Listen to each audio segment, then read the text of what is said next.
All right, y'all. Georgia and its running back room are stories 1A and B for us tonight. Welcome to the Georgia Show. I'm Wes Blankenship, Jake Rowe, Palmer Toms, soaking up all the dogs injury news that you could want. I don't know if you want much of it, but we're going to keep you abreast of everything that's going on. So, Branson Robinson, the big story today, the non-contact patella injury, man, that just sounds like it hurts. Man, I know it does. I know it does. And like I said, when you and Rusty and I talked right to begin with there, West, I feel so bad for the kid. But Georgia's got to press on, next man up, all those other mantras and everything that the team has. And, it's, you got a little bit of other bad news there, with Dejon Edwards. I'm sure we'll talk about that. He's banged up too. But ultimately, it just comes down to kind of, that guy right there is a really talented player. He had a really good spring. He looked the part of a feature back, and now they've got to try to figure out how to move forward without him. And I don't think they'll have a big problem. They just, they've just got to, stay healthy. For the most part, kind of like they did last season. They were able to kind of avert disaster there for a couple of games while Kendall Milton was hurt and Kenny McIntosh was banged up with a thigh bruise. But that's something that they may get, a situation they may get into this year, and we'll see, kind of how they have to deal with it. But ultimately, I do think it's fair to point out, listen, while Andrew Paul may not be as good as he'll ever be, which what redshirt freshmen are, he's healthy. Like everybody's like, well, he's not healthy. He's a question mark. No, he's not. Like he's healthy to play. Okay, he's scrimmaged in full. He's not wearing a brace. He's healthy and he's available. So you don't have to worry about whether or not you're getting him back. You're definitely getting him back. And I talked to some people who were very impressed with him in the last scrimmage. So we'll see there. But Dejon Edwards is a little dinged up. Kendall Milton's a little dinged up. Roderick Robinson is in the same position Branson Robinson was this past year. And they have to get him up to speed as well. Yeah. So I want to clarify this terminology about Georgia having a thin running back room. It's thin right now, and we'll get into, if Georgia played today, what would the depth chart look like? We'll get to that later on in the show, but it's thin with scholarship guys that are 100%. That doesn't mean they can't go. And in Andrew Paul's case, I wonder if it's just not between the ears right now of getting out there and playing in real game action. Well, and Jake mentioned it, that they had a little bit of a scare there mid-season when guys were banged up last year, and they had to have guys step up, and Branson was one of those guys that did it. You're looking at Roderick and you're looking at Andrew to be those guys now, the new guys on the block, unproven with an opportunity. And I think that it's a big one for those guys. I think it's huge to have Roderick. Was the fact that Roderick was there in the spring. I think that's an advantage for them that they did not have last year, with Branson being a mid-year enrollee. Andrew Paul was a mid-year enrollee too. But obviously he ended up getting hurt and wasn't a part of that room. But the fact that Roderick was there in the spring and got those spring game reps when they were beat up at running back there, then too, with Branson out and with Kendall out, and Dejon was battling, and they were being careful with him. I think it's big that they had that. They're not any shorter on scholarship numbers at running back than they were last year, and they managed to get through just fine. The question is, and they don't have everyone healthy right now. How quickly can you get those guys healthy? And then can they perform, to the same level that Kenny McIntosh and Kendall Milton and Dejon Edwards did last year? Obviously you've got Dejon and Kenny back, Dejon and Kendall back, but you've got to replace Kenny McIntosh. And that was always going to be a big thing.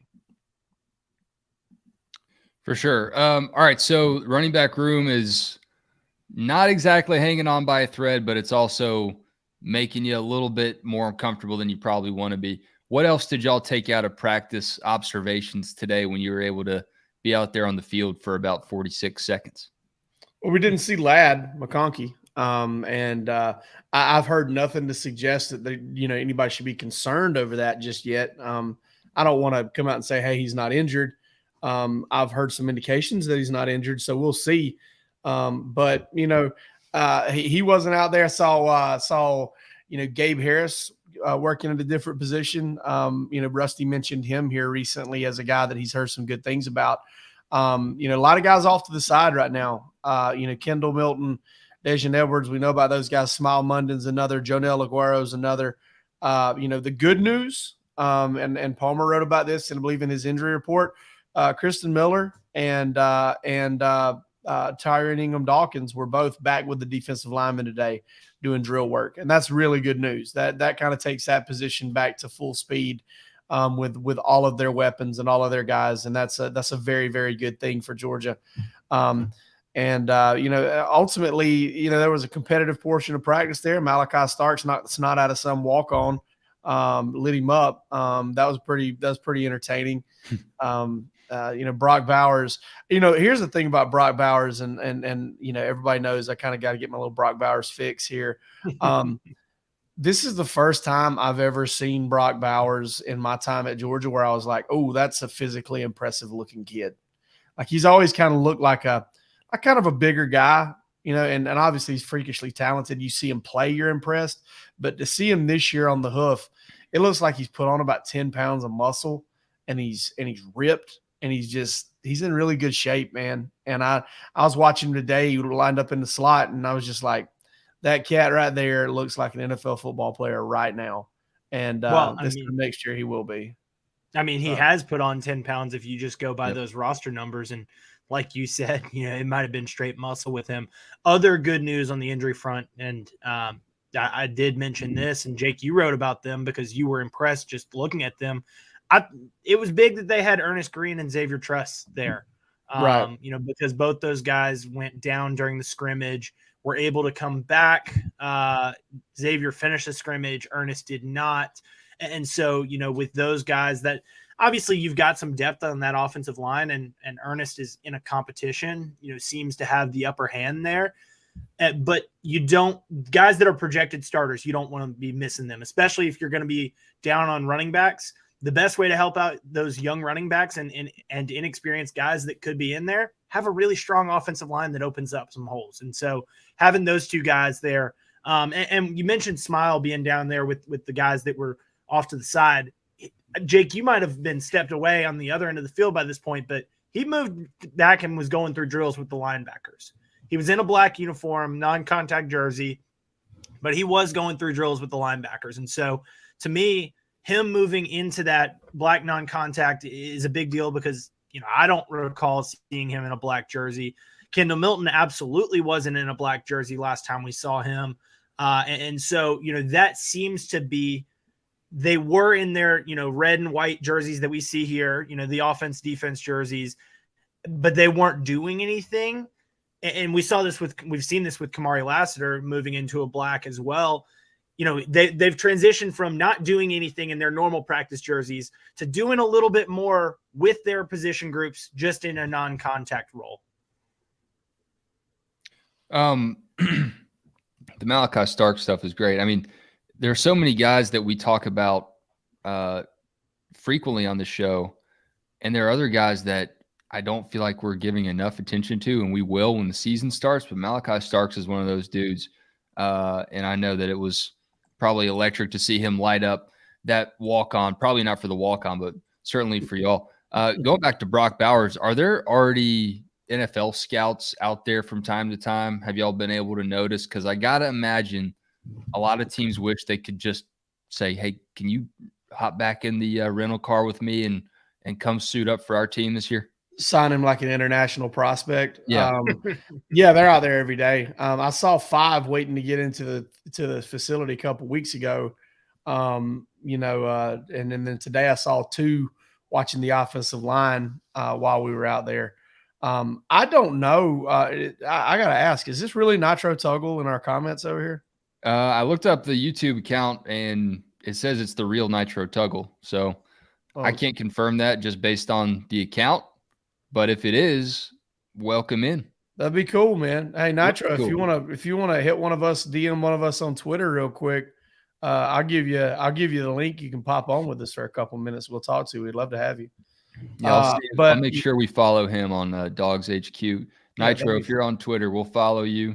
if we don't already. Send us a DM. We'll get you a link to the show. You can pop in tonight if you want to. But that was a good observation there, Palmer, with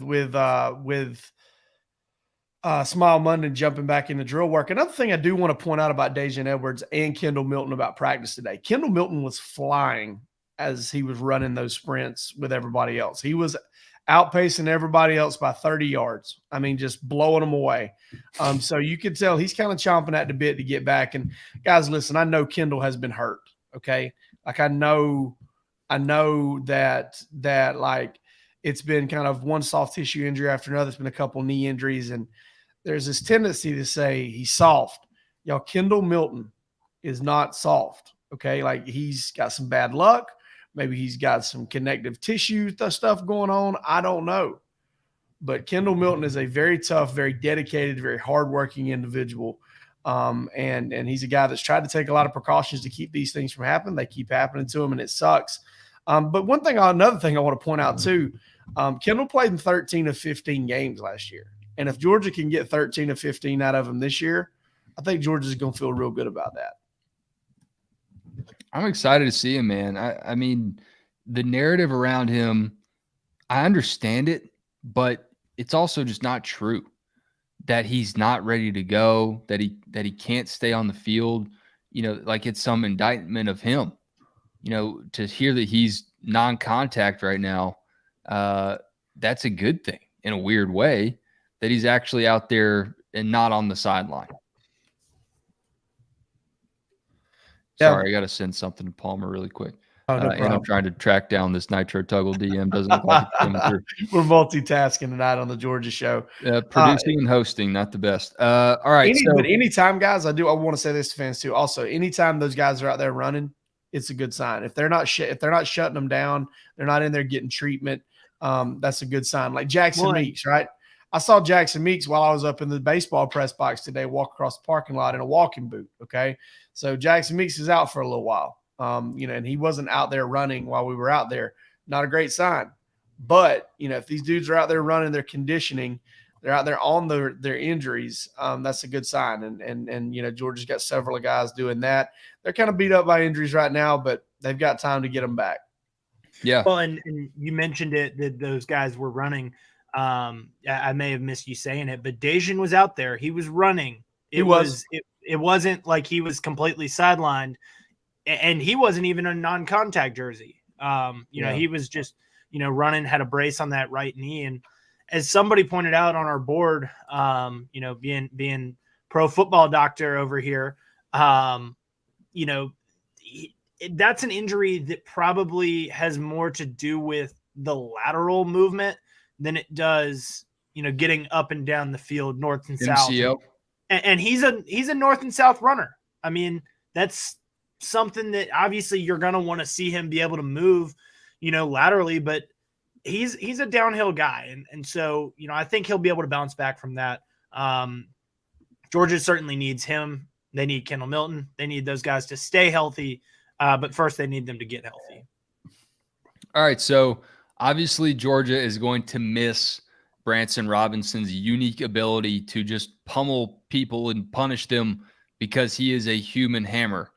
But let's look at what Georgia does have at running back specifically, because that is such an area of concern. And I want to try to calm y'all down a little bit tonight. So let's look at what the Dogs have. If a game were to start this week, who would start for the Dogs, and what would the rest of that depth chart look like behind, presumably, Kendall Milton? I mean, I don't know that Kendall Milton would start this week. Here's a question. Who are they playing in this game? Because if they're playing UT Martin, I don't know that Kendall Milton's playing. I mean, if you're taking the guys who are just fully healthy right now and taking Kendall Milton out of the mix, I think Andrew Paul would probably get the start, and I think for now, Cash Jones would probably be the next man in the game, just based on how the reps were split during the scrimmage, because Cash Jones got run with the ones that Roderick Robinson did not, and then Roderick Robinson would be the number 3 guy there. I'd probably switch Cash and Andrew there just because they know a little bit. They've seen Cash in a game before. But I mean, look, it's not, you're not running one running back the entire game. So both of them would be getting first team significant number of carries. The starting running back at Georgia, I lean Cash Jones. Yeah, the starting running back at Georgia is not always the most important indication of who the best is. It does depend on what they're going up against defensively. But I was curious about that because I wonder too about Cash Jones just being more experienced and having, more game tape out there for Georgia's coaches to say, okay, we know this guy can actually deliver when we need him to. And granted, those are limited reps, but just looking this week, it's kind of crazy to see what that depth chart would look like. And I'm not saying that's what it'll look like against UT Martin, but right now it is kind of tenuous. Jake, do you think? I mean, for sure. And I will say this about Paul. From what I understand from Saturday's scrimmage, is when that first offense was on the field, Andrew Paul was with it. But it's still so tough to tell. I mean, I do think Cash Jones would play as things are right now. I think probably Savon Clark would also get in the game. Laneith Whitehead is battling kind of the same thing that Roderick Robinson is, which is basically trying to figure out an offense, trying to figure out how to operate within an offense. But I think Roderick Robinson would also be a part of it as well. Jake, do you think Kendall Milton plays against UT Martin in 10 days? Maybe a little, maybe to the point that, they don't want to give him, too many miles. They don't want to pile his miles up there and give him a chance to re-injure his hamstring. But at the same time, maybe try to get his feet wet, get him some reps. I think there's a good chance. I mean, you look at kind of what Georgia has coming up. They'll probably get after it regular practice tomorrow. Because from what I understand, Monday was very light. And then, Tuesday, they kind of, I think they'll probably get after it 3 days this week. Probably have a lighter practice on Friday. And then it'll be kind of that dress rehearsal deal on Saturday. Players will be off on Sunday. That's a lot of time right there for Kendall's, body to heal, for him to get the treatment he needs. So I think there's a good chance that he's feeling pretty good on Monday, and they can give him some practice reps, working back in, maybe get him a few carries in the first game. And these first two, man, it's an opportunity for these guys to get healthy. I mean, I fully expect, unless there's another setback, I fully expect Georgia to have 4 healthy scholarship running backs, fully healthy, 100% scholarship running backs by the time South Carolina rolls into town. Yeah, that was going to be my next question. I mean, that is the big game that you gotta, you think that you need to have as much depth back there as possible. SEC opener, y'all breeze past the Fighting Beamers on the schedule, but it's an SEC opponent, and they've recruited some pretty good dudes in spots. So, that durability is going to be critical. And if not against South Carolina, then certainly at Auburn in a couple weeks after that. So when you see Georgia's running back depth, maybe against UT Martin and Ball State, maybe you look like a patchwork quilt of guys that you don't really know that well. I still expect Georgia to try to get Kendall Milton in as much as they can, try to get Andrew Paul in, and try to get him confident. Because that, like I said, coming off of that ACL injury, getting confident mentally is going to be big for him. And you can't just roll into South Carolina with these guys not having any reps, I would think, unless they are, unless they do have setbacks. No doubt. And something that needs to be considered as well is if you're going to have a good, not just a run game, but if you're going to have a good play action game, if you're going to have a good RPO game, these guys have to take reps. And that doesn't mean they have to be 100% absolute live reps where they're getting tackled to the ground, but they've got to have reps. The pads have to get popping. And that's something that's got to happen for them. You think that, with Bobo, presumably coming in and rolling over a lot of what Monken did, but I'm sure he's putting in his own wrinkles and still controlling this offense. How much of a setback do you think this could be for those running backs if they're not able to go early on in the season just for learning his offense? Guys like Roderick Robinson that are still trying to learn it, and guys like Andrew Paul who might know it, but are still trying to get back to 100%. I mean, any missed reps is going to kind of set you back a little bit. But if most of the offense is the same, and but these guys have been doing it since spring, I think they'll be fine. I really do. I just think that you gotta get them out there. You got to get them practicing. You got to get them healthy. And like I said, I totally expect Georgia to be just fine and at full strength by the time South Carolina rolls into town. It's kind of wild to be talking about Georgia's running back room not having great depth that you feel good about. Meanwhile, Georgia's receivers are as deep as they've ever been. It is an alternate timeline for sure right now.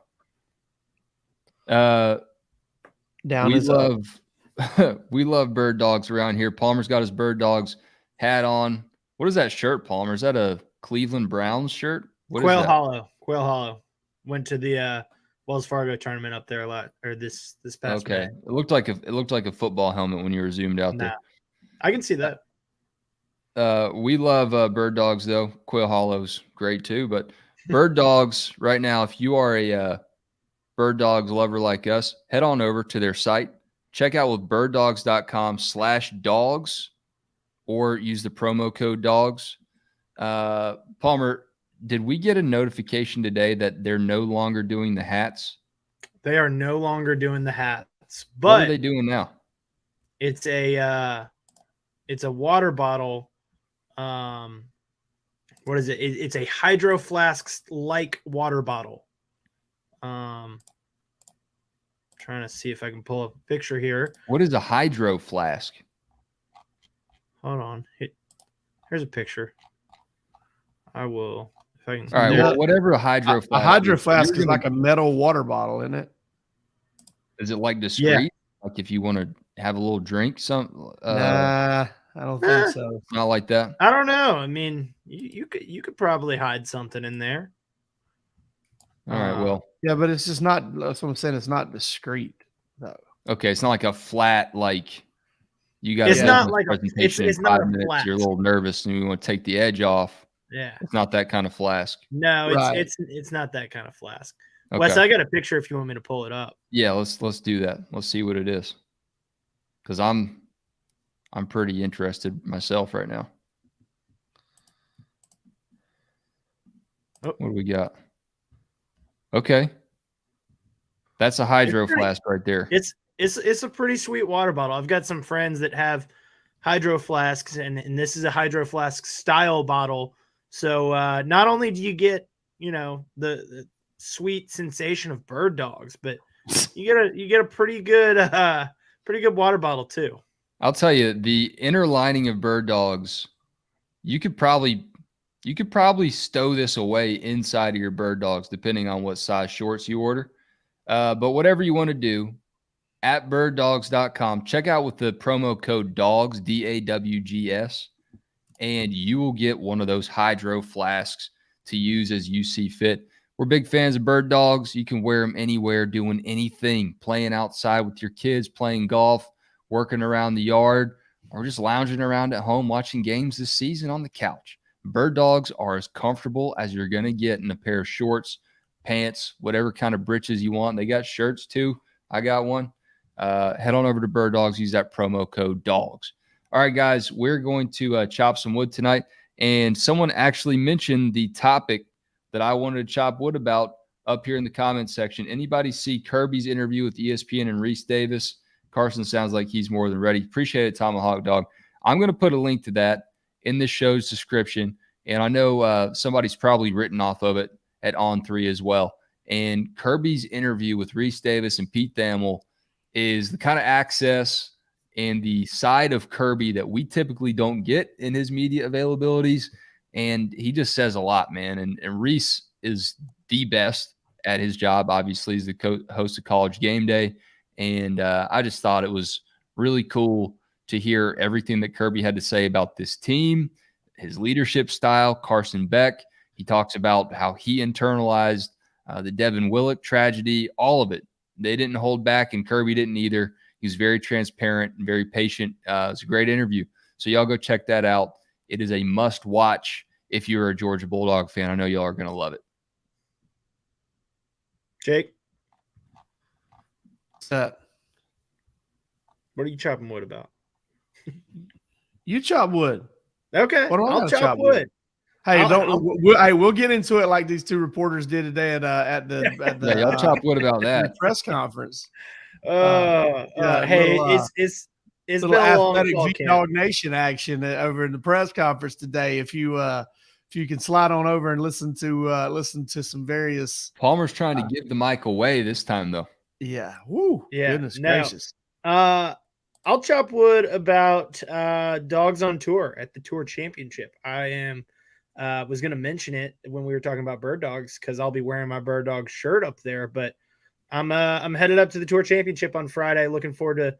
Never been to East Lake. Never been to that event. Looking forward to watching the 3 former UGA players that are going to be in action up there: Sepp Straka, Russell Henley, Brian Harmon, who recently was announced as a qualifier for the Ryder Cup.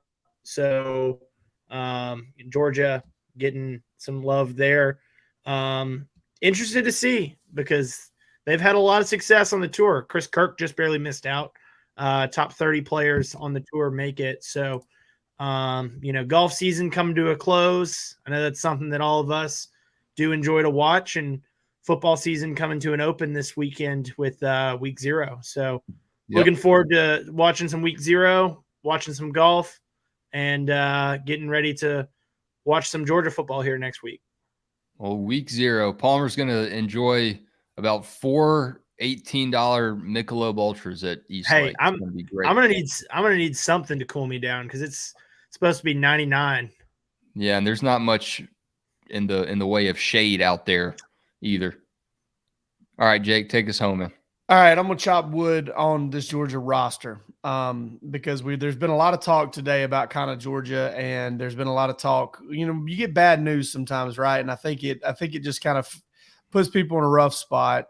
And people are talking about how the roster has been managed at running back.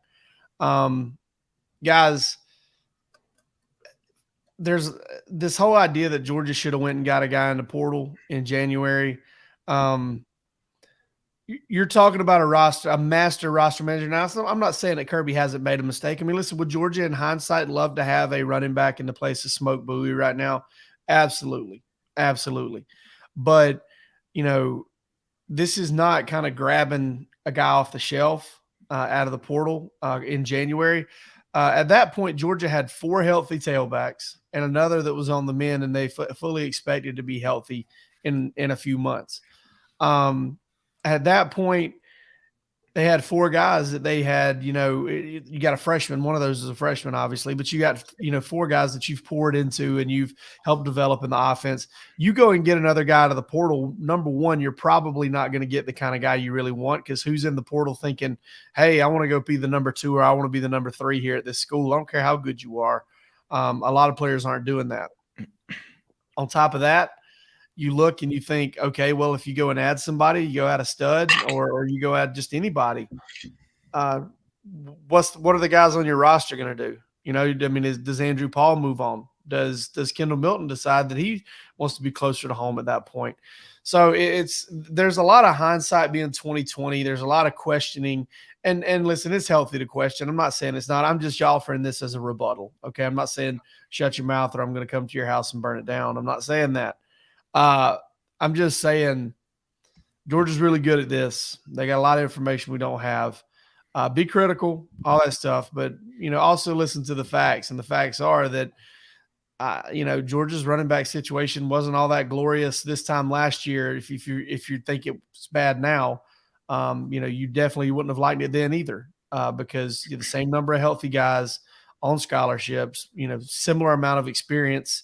And some guys that had injury histories. So ultimately, this is a thing that Georgia's going to have to work through. It's got the schedule to do it, and I think more than anything, between those types of debates and the types of interactions that media members had today with microphones, I really think that we just kind of need a football season to get here real fast. Yeah, let's see some damn ball already. Tomahawk Dog giving Row a shout out here. Sweatshirt in the heat.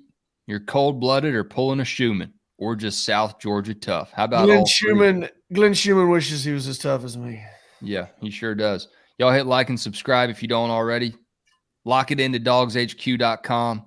Bark After Dark was awesome with Jeff Santel. I don't know why you would just turn away from Dogs HQ at all. We've got great content coming everywhere from all angles, like the Georgia defense. Y'all hit like and subscribe and hang out with us. Have a great night. We'll catch you soon. Be back Sunday. Bye.